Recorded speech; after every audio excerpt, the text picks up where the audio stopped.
Welcome to Rose City, the after show, the podcast where we dive into the world of the popular novel Rose City by author Corenna Khieu. In each episode, we will be discussing a different aspect of the book, from the complex characters to the intricate plot twists and everything in between. Make sure to check out Rose City on Kindle Vella to stay up to date as we explore unique perspectives and insight on the story. So the topic of today, we're going over episode 11, and it's Put Surveillance on Her. So we're going to start with Alicia because you wasn't here last week and you really felt some kind of way. Did you want to share with us some of your feelings? I really did, man. Okay, so I read, first off, I apologize that I missed y'all last week.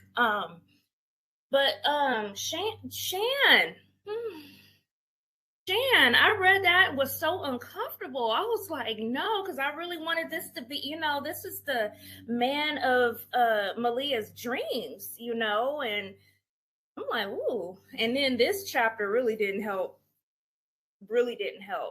So I was really mad at him. Here's what my thought. I didn't sleep too well, so I took my 3 o'clock shower, my 3 a.m. shower. And then it came to me in the shower. If anybody knows, or who doesn't know, the story of Beauty and the Beast,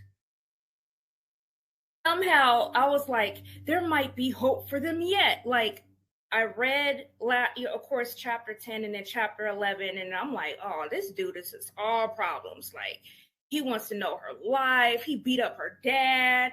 I just was like, man.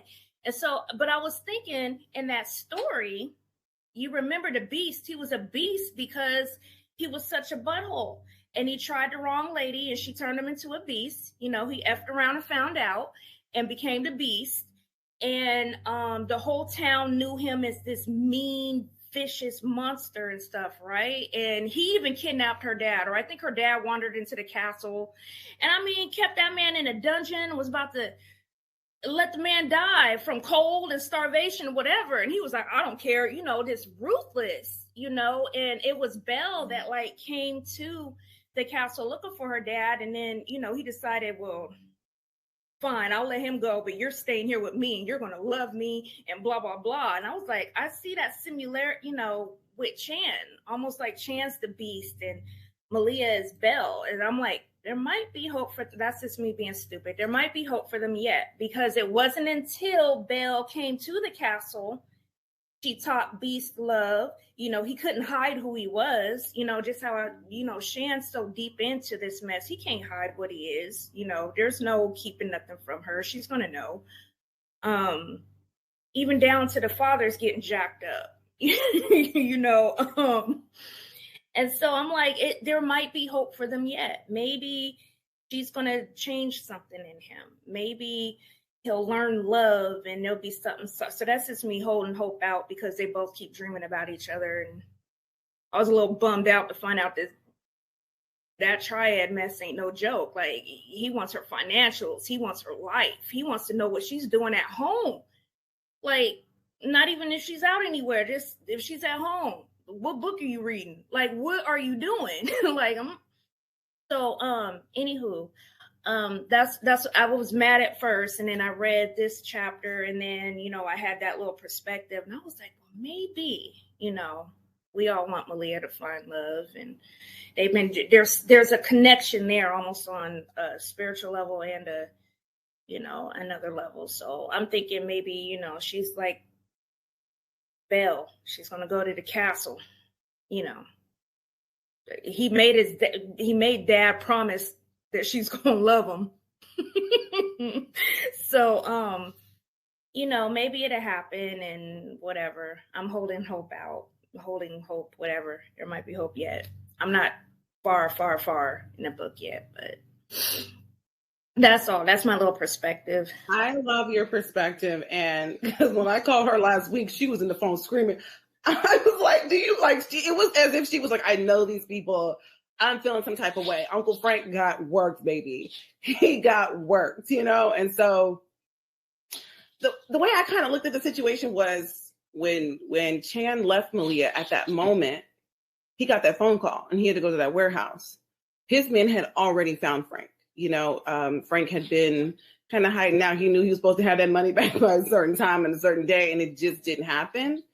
So when when Chan arrived at the warehouse, Frank was already beaten up, So I felt like when he found that photo of Malia on the phone, he was like, "We'll get a chair over there and let's talk about it. Give him some water too." You know what I'm saying? And it was like, how I was like thinking about it, like if that was me, if I pulled off a move like that, how do I just be like, "Well, sir, you'll probably see me next week, over at your house for pot roast for dinner.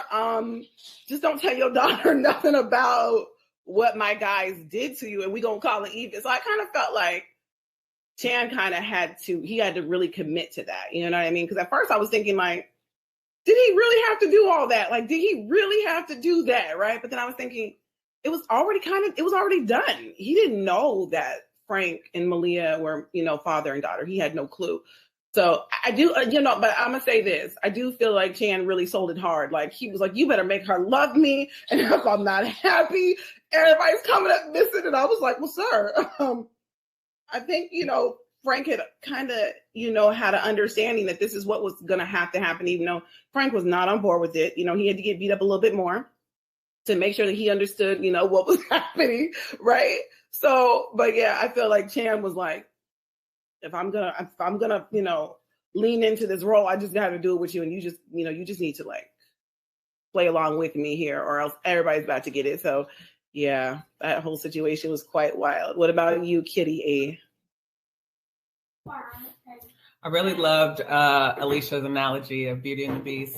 I never even thought about it like that, but it's exactly the same. If you think about it, it's like, oh my gosh, it's so right. And I didn't like it because it kind of switches things into perspective. Like, dang, like you enjoy the play out of the storyline because it's the makings of a great story, right? But if this was actually going on in reality, we would be like, oh no, we got to save that poor woman, right? So it's like the flip sides of things. Like, yeah, keep going. It's a great story. I hope something else happened. I hope he hit him again. Like you're all in your fantasy of it. But yeah, I enjoyed this scene with, if we could all have the opportunity that Chan has when we get into a relationship where like we have to give over our history, how much easier would relationships be? You ain't got to waste your time going through all this stuff, falling in love with somebody, and then you find out that, his grandparents didn't have pinky fingers or, just like weird stuff like later on down the road where you're like, not major things, but just little stuff. You're like, I don't know if I want to marry into this family. Once your baby's coming out with no pinkies, I don't know, but it would just be nice to know, have a good little background history, a file handed to you of this person. Pinkies is real though. Like I met somebody and he told me everybody in his family, they were born with like a birth defect and the pinky was like bent inward. And I was like, yeah, okay. Not doing it. My kids ain't going to come out with that birth defect. And what he said was that he was wondering if his daughter was his daughter because the mother and him had a really toxic relationship where they both cheated on each other. I mean, they were just some straight savages. So when the daughter came out with the bent pinky finger that was almost like a claw, he was like, I knew that was my daughter. And I was like, yeah, I've got to make sure I'm looking out for people's pinkies and toes and everything because my kids ain't coming out like that. I'm sorry. I'm just not going to do it. It's real, Monica. Kyrie. I always say Monica, but her name is Kyrie. And if you hear me say Alicia is her real name. So we're trying to like get out of like, I'm sorry. Anyway, we're trying to get out of like, calling people like their nicknames on the show and like be like, let me call you by your professional well name. We all grew up, that's around the neighborhood. Yeah. Oh, that's just what we were. I have, I don't know how many names. Lily, Choo Choo, yeah. Leela, Lisi. So whatever you can remember. Yeah, Kelly. Tilly. But yeah, my birth name, Corenna she didn't believe me. So she actually like asked my mom and she had verified. when we were kids. And my mom was like, yes, Corenna, her name is Alicia. I was nosy. I was that kid. I was doing all of that, you know. I was like, I don't believe you. Verify my stories. It was because everybody seemed to have a different name, and I was the only person actually walking around here with Corenna, and I was like, Kitty L. Ray, y'all like really, y'all didn't do me right because I need to have a little extra sauce on this. Corenna is unique. It's Corenna really is cool. I don't know why she don't think so, but it is not corny at all. I love it. I even like middle names. Joe. I know. No. That middle name. Oh God, I just caught that. No, that's not what I. I know what you mean, but that's my middle name. It's Joe, so it's like Jesus. Like, why? Who would name a girl Joe? Like, I can't even go by like my middle name. Like, you guys have like cute middle names. It's so cute. Yeah, it is. Not cute. That's so country. That's the Alabama coming out of it. It's definitely Alabama. When you got Betty Joe, when you got Donna Joe, Bertha Joe, Kitty Joe, Corenna Joe, you know, Coretta Joe. It's just too many dang Joes, but it's definitely some Alabama type of stuff. And I caught that, Alicia, but I know what you was thinking. All right, let's go on. Does anybody have any questions about, any thoughts on chapter 11? Because this is where we see Malia shows up at the hospital because after Tan decides, you know what, I could use this for my advantage. I don't have to take your life and roll this all up into a nice little casserole dish. So at that point, you know, Frank is in the hospital. I said it, girl. Frank is in the hospital and Malia comes, and there's a whole conversation that takes place because up until now, we knew something went down with the opening of the third location and something happened with money. But this gives like a really deep in-depth look at like what really happened. Because her father, he explains it to her. Up until this point, I didn't realize that Malia had not been in communication with her father because what he did to you guys. What were your guys' thoughts on reading that and getting like that full perspective of like what happened? I just, again, feeling for my girl, you know, just another bomb, you know, has been dropped, and you realize why she, you know, is the way that she is. And then I'm like, how is she not even worse than what she is? How is she not in a psychiatric hospital somewhere? Everybody in your life is seemingly betraying you. But honestly, like, I was thinking about that. If my father had done something like, I'm not coming to see you, you deserve to get your A beat. You know, I mean, and that's just me talking, like feeling some type of way, you know? So I don't know if I would have got up in the middle of the night and went to see him. That's a very hurtful thing, you know, to happen to you. Like, just such a bombshell. Like, I couldn't imagine. Yeah, so that's how I feel about it. I agree with Carrier about that. He definitely, I would not have. Were you laughing the whole time? Was like, over there dropping dead. Like, Corenna, come back to life now, boo. Come on now. Come on, baby. Anyways, what I was gonna say was, I agree with her that I definitely wouldn't run into the hospital, you know, in a trench coat and a nightie. He definitely, the way that he did it, especially since he didn't get any explanation until she went and saw him at the hospital. So up until then, all she got was a text. You know, money was gone, and he's like, I'll pay you back, baby, and ain't talked to her and cut off all communication. Yeah, he wouldn't have seen me, if at all, but definitely I wouldn't have made no urgent run to the hospital. I mean, I definitely would have took my time, went to sleep, woke up, took my shower, ate breakfast, read a book, go for a walk, get fully dressed, have another thought, call a couple friends, pay a few bills, and then might come down there and just peek my head in and ask my mom questions. That's probably how I would handle that situation. But Malia, yeah, that just lets you know how for her to get, you know, messed up like that, and to still be like, why would you think I wouldn't see you, Daddy? And come down there and talk to him and be nice and not give him the ones or two, you know, finish up what Shan started. You know, yeah, I did. If he saw me at all, like I said, it probably would have been the next evening after I got done doing what I needed to do first. You know, and that was a thing that came to me because she got the phone call and she went right away. Like, she didn't even get dressed properly. She went down there. She still had on her lace nightie, you know what I mean? And she threw on shoes by the front door, which were stilettos, and grabbed a church coat. And so she looked like she was a whole escort, honey, on her way to give somebody some love. Okay. And so to just run like, and I'm sure her mother called her screaming, your father's in the hospital. He's been beaten, and sometimes like, people make it sound worse than what it is, and you hear about somebody's in the hospital, you automatically like, oh, it's bad. And I mean, yeah, he had broken bones and he was, but they, like he was in the ER, you know what I mean? So, he was going to be there for a few hours. They're going to make sure he's good. They're going to send him home with pain medication. But I definitely understood like why she ran.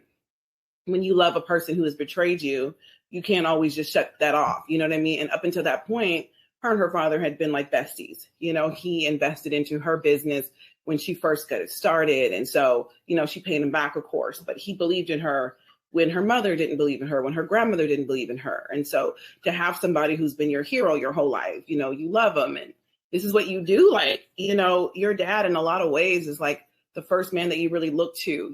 He becomes a model for a lot of the other men in your life. Some people are like, I don't think that. Well, I mean, I think like a lot of times you equate things back to dad. So if he wasn't there, then you don't know what that looks like. Or if he was there and he was very present and he was a great dad, all of your relationships are like, based on how my first male interaction was with this man and how he loved me, how he treated me.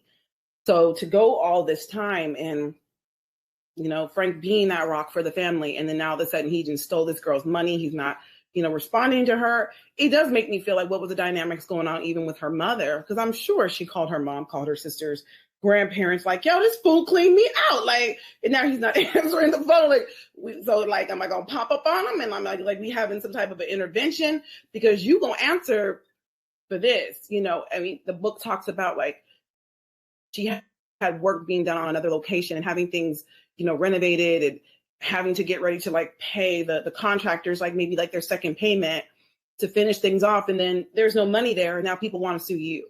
So it was just like a big bomb going off. And I think that like, Corwin had made comments like, she's just not making good, like good decisions and stuff and jumping in cars with people. And, and the thing is with all of that, when you've been through the hell that this young lady is going through, sometimes you try to numb it out, whether it's through alcohol, whether it's just through like sleeping because you're depressed. But there's definitely some things going on here with Malia, and we are definitely going to continue to keep on exploring it because it just keeps getting wild. I mean, I really enjoyed when they broke into her house and the conversation that was going on. It was, yeah. So we'll get to that. Are we ready to go on to questions, ladies?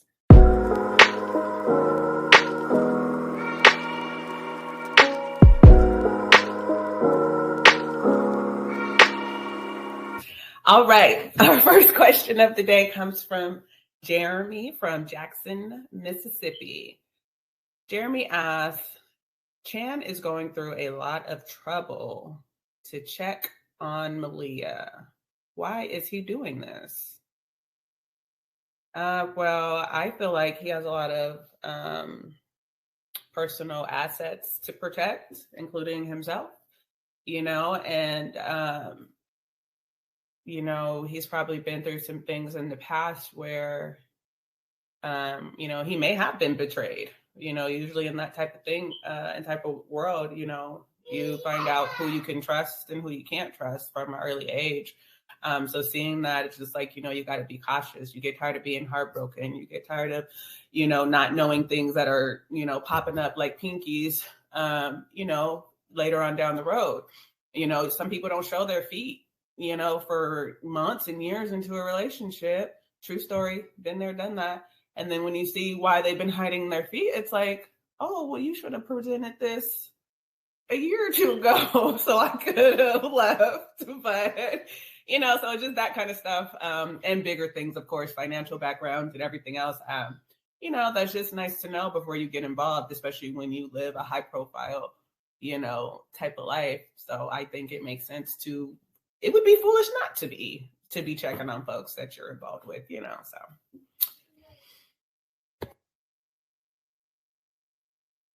Alicia. and the book kind of touched on this. Not only is he protecting his assets, but you know, if he knows what she likes and how she moves and what she does, even if he's not what, you know, he can at least pretend to be, I'm trying to put this in words, her dream guy. Like maybe she's into, you know, guys that like anime, or play, you know, video games or something like that. And he's like, okay, I know this is what she does in her free time. This is what she likes. So for our first date, we're going to go do this. You know, when we finally Netflix and chill, I know what movie I'm going to put on, or, you know, show I'm going to put on, or this is her favorite food. So, you know, I'm going to make sure we go to this restaurant, you know, because I mean, he just didn't want just her financials. He wanted to know what gym she worked at. I mean, what gym she worked out at, where she worked, what her money is looking like. I mean, he wanted financials. He wanted the whole ones and twos, and bugged her apartment and bugged her parents' place and cars and stuff. Like, he wanted to know everything. So I think it's to help him get to know her better. And if he's not already, you know, what he thinks she might be into, he could pretend to be. And also, yeah, protect his assets, and even to present something to his parents. Like, look, she's not just, you know, this and that, because we all know, you know, especially with older generation,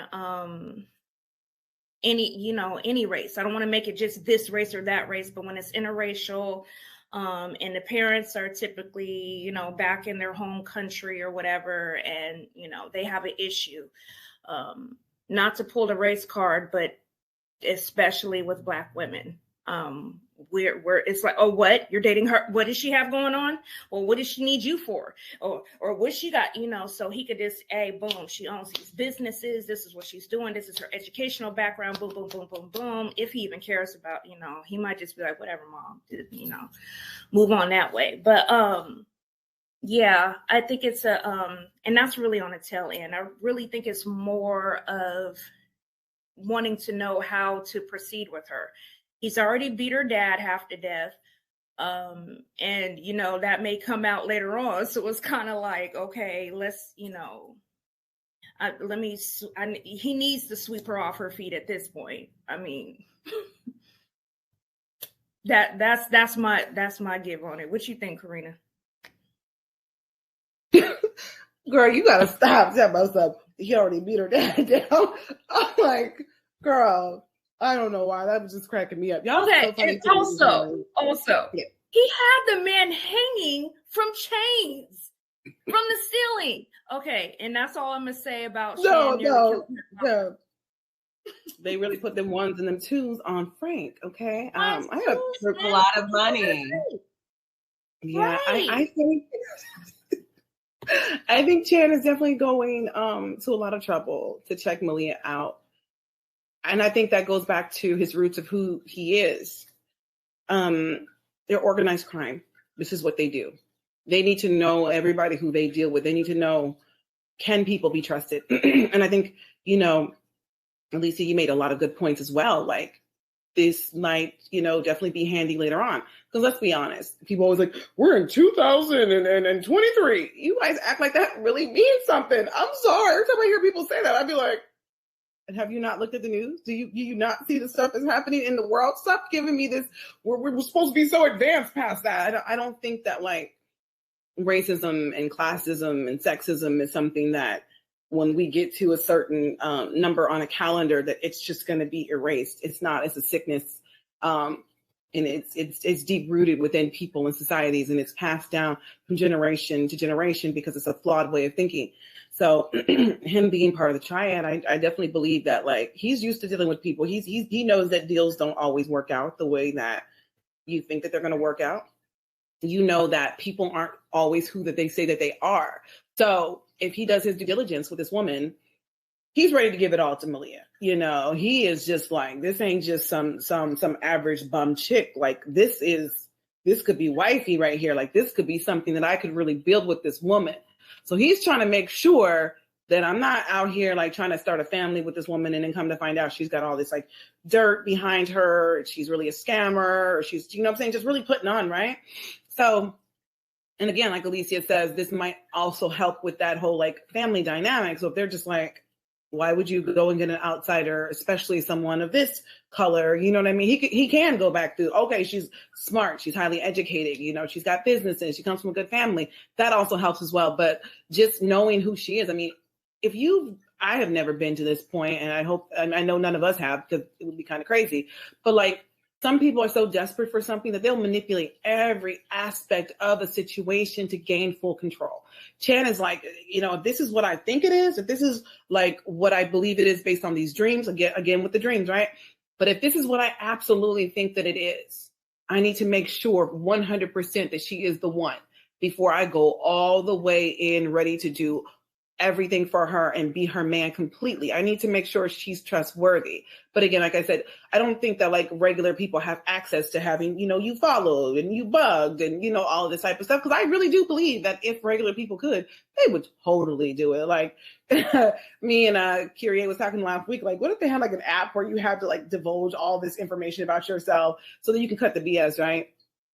People do a lovely job of, you know, talking themselves up or making themselves seem like they're nice people. I don't care what anybody says. Anybody who's like, I'm a good guy, those are the worst ones. Anytime I hear somebody say, well, I'm actually one of the good guys, some of the biggest narcissists, I don't care. And I got some in my family too. So I know what I'm talking about. You know what I mean?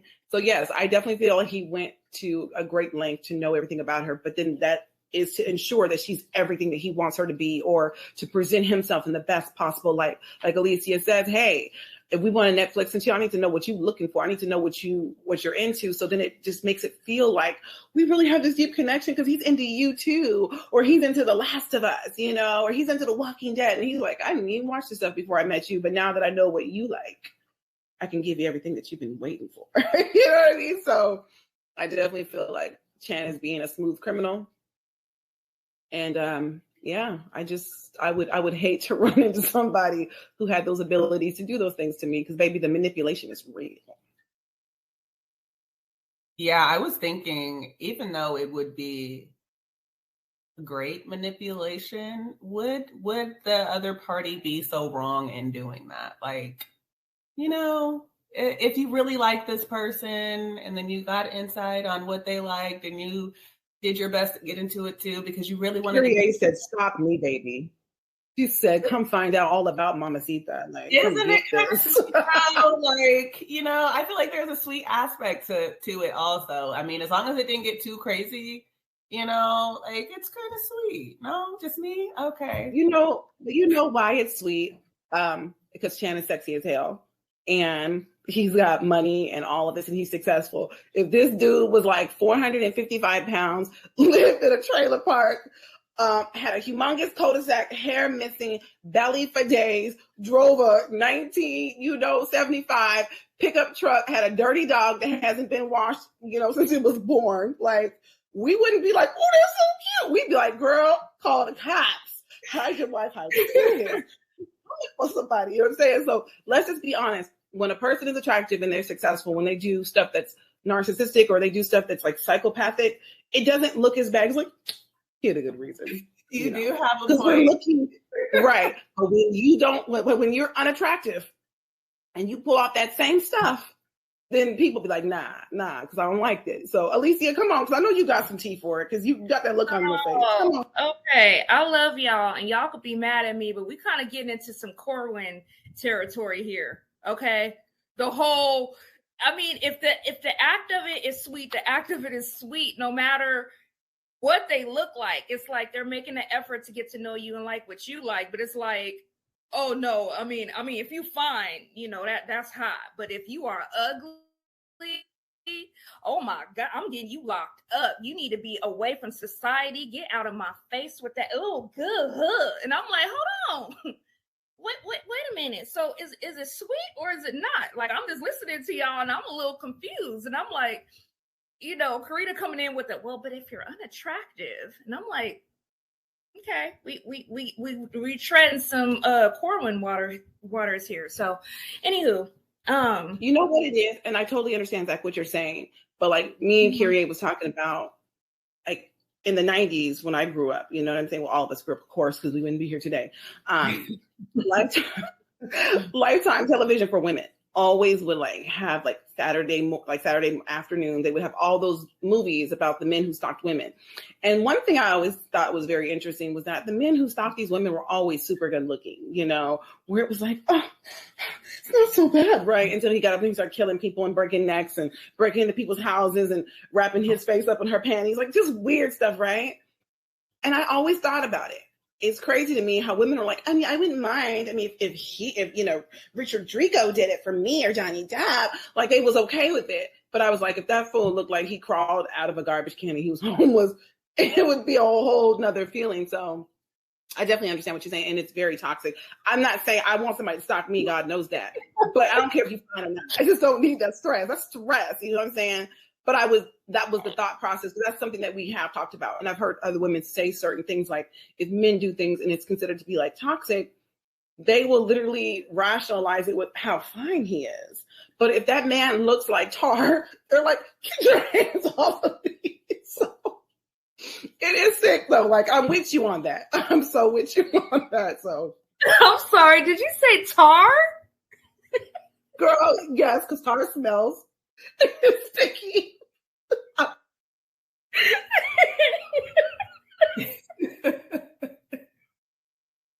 Oh God. Oh, okay. Yeah, I definitely appreciate that perspective, Alicia, because many of the serial killer documentaries with the finer looking serial killers, the women say that, oh, he was so fine and handsome. I didn't think he was going to hurt. You know, he didn't look suspicious at all. You know, so I appreciate that perspective. Brought me back to reality. Like, yeah, you're right. I don't care how fine or ugly you are. You're still a creep. You know, you shouldn't be doing this. You might have somebody locked up in your basement for real. You know. But. Alicia has always been the voice of reason. Even when we were like teenagers. I have to be the one to bring you two down. Like, okay, you guys get on your little, isn't this sweet clown? I'm like, come back down. Come on, come with me. We're going back to earth, down this way. And I'm sorry to be the cynical butthole, but it's like, come on, bro. To be honest, you need to have people who help ground you because, you know, I was always so airy and just everybody, you know, has good intentions and nobody would ever do that, you know, and Alicia would be like, girl, you ain't been watching enough Lifetime. You know what I mean? So people are crazy. Or we would watch Lifetime, but we would see it in the same movie in two different ways. Corinna's like, oh, he's so sweet. I don't understand why. Like, why don't you don't like him? I'm like, because he left a dead rabbit in her front yard. Like, what about that is sweet? Like, he's trying to get her attention. That was thoughtful. Like, Corinna, are we watching the same movie here? She's just like, but he's really not. I mean, he's making an effort. Okay, yep. You're gonna end up in somebody's trunk. Keep playing around. Y'all ready to go on to number 2? It's good. Yes, okay. We are ready. Tracy from DC. Hey, Tracy says, Frank told his wife that her mother didn't want her to marry him since he wasn't rich. Why did Sandy marry Frank if her family didn't approve? She must have loved him. She must have loved him. Or not, I'm saying it past tense as if they're both dead. She loved him. And, you know, it might have been a little bit of rebellion too. My mom, you know, if she was around, she would tell you, I would do stuff just because she told me not to. You know, I had to test them waters. I was always, you know, so it might have been a little bit in rebellion, but, you know, there was a mention of, you know, his addiction to gambling and, you know, he's stolen money and he's gotten, you know, messed up with, I mean, he's held a job too. There are functional addicts. And even through all that, you know, she stayed with him. You know, it was her that called Malia to let Malia know that her dad was in the hospital. So they stayed together all these years. So there was something there. So I think she married him, even though her family didn't approve. A lot of us women do that. If we go with our heart, especially if we feel we got something real. So Sandy, felt she had something real, and plus he made an effort, when his first dream didn't work out, he's like, all right, he couldn't be that. Was it the NBA or the NFL? I can't. NBA, right? Yeah, when he couldn't, do that, he's like, okay, let me go get this engineering degree or whatever. Let me go do this, and I'm gonna find a way to make money, and I'm gonna provide for my kids. And he made the effort because he wanted to provide for them and be happy. And even though that was probably after they were married, the point is they were in love, and he was willing to make an effort, and so she was. I think that's why she married him. Anyways, we don't always listen to our family. Who wants to take over? Who wants to take next? Did Sandy and Frank get married before or after his injury? Corenna, I can't remember. I don't know if the book says it, but they got married before the injury. Okay. So that's what I was thinking. Because I'm a little bit further on in the book, and what I've learned of Sandy, I'm not going to give spoilers, but from what I learned of Sandy, she's about that money, and so I feel like, yes, she may have loved him, but his what he was signed up to go to the the NBA, that's cash, okay? And so she knew that she had that security of his dream, bringing in that cash flow that would secure her financially, and so I think just getting to learn her character, that played a large part of it. And then she didn't leave him after the fact because she loved him, of course, but then in this society, you don't get divorced. That's going to be a shame, a stain on your family name. So I feel like she made the best of it. And then Frank did put in effort. He knew he had to keep this woman. He knew what he signed up for too when he married her, so he went out, hustled, did what he had to do to get a good job and bring that income in to solidify their relationship. So I agree with both of you ladies. I believe that Sandy's mother didn't approve of Frank because he didn't come from the lifestyle that they were all accustomed to. Later on in the book, it'll talk about like Frank came from like a single mom who worked like 2 jobs, really great woman. But of course, if you don't have 2 parents in the household making a certain amount of money, you're not going to be, in this group. This is all about putting on the perfect Black family, and I know that all of us understand that whole notion about keeping up appearances and having what looks like to be the perfect Black family, when we were like, if people only knew, like the real stories and stuff. So Frank just didn't come from their society. He didn't come from their world. And Sandy had some other people, in mind not Sandy, excuse me. I would say her mother, Giselle, Nana, had some other people in mind for her daughter who she felt like would be like a really good fit. However, like, Alicia was saying, that as a kid, you do test boundaries. Maybe you don't want what mom has for you.